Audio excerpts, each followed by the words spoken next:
Sentence formation அப்படிங்கிற topic கீழே நம்ம பிரசன்ட் டென்ஸை எங்கெல்லாம் யூஸ் பண்ணுவோம் அப்படிங்கறது தான் நம்ம பார்த்துட்டு இருக்கோம். சோ அடுத்த சினாரியோ என்ன அப்படின்னா, அதாவது அடுத்த ரீசன் என்ன அப்படின்னு நம்ம யூஸ் பண்றதுக்கு ஃபிக்ஸட் சிச்சுவேஷன்ஸ் அப்படின்னு நிலையான சூழ்நிலைகள்.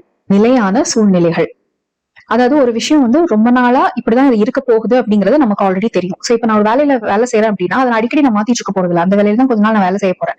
So he works in Chennai. அவர் சென்னையில் வேலை செய்கிறார். நம்ம வேலையை அடிக்கடி மாத்தாதனால நம்ம வந்து பிரசன்டென்ஸ்ல தான் அதை சொல்லுவோம். இதே மாதிரிதான் நரேட்டிவ்ஸ் அப்படின்னா நம்ம கதையை விவரிக்கிறதுக்காக யூஸ் பண்றது. சோ நம்ம ஒரு கதையை சொல்லும் போது மோஸ்ட்லி வந்து அது நம்ம பிரசன்ட் டென்ஸ்ல தான் நம்ம சொல்லுவோம். ஃபார் எக்ஸாம்பிள், அவன் அப்படியே எந்திரிச்சு நின்று அந்த அரக்கனோட சண்டை போடுறான் அப்படின்னு நம்ம சொல்றதா இருந்தா he stands up and fights with the demon. So இதையும் பாத்தீங்கன்னா நம்ம பிரசன்ட் டென்ஸ்ல தான் யூசுவலா விவரிப்போம். சோ இப்போ உங்களுக்கு புரிஞ்சிருக்கும்னு நினைக்கிறேன் பிரசன்ட் டென்ஸ் எங்கெல்லாம் யூஸ் பண்ணலாம் அப்படின்ட்டு.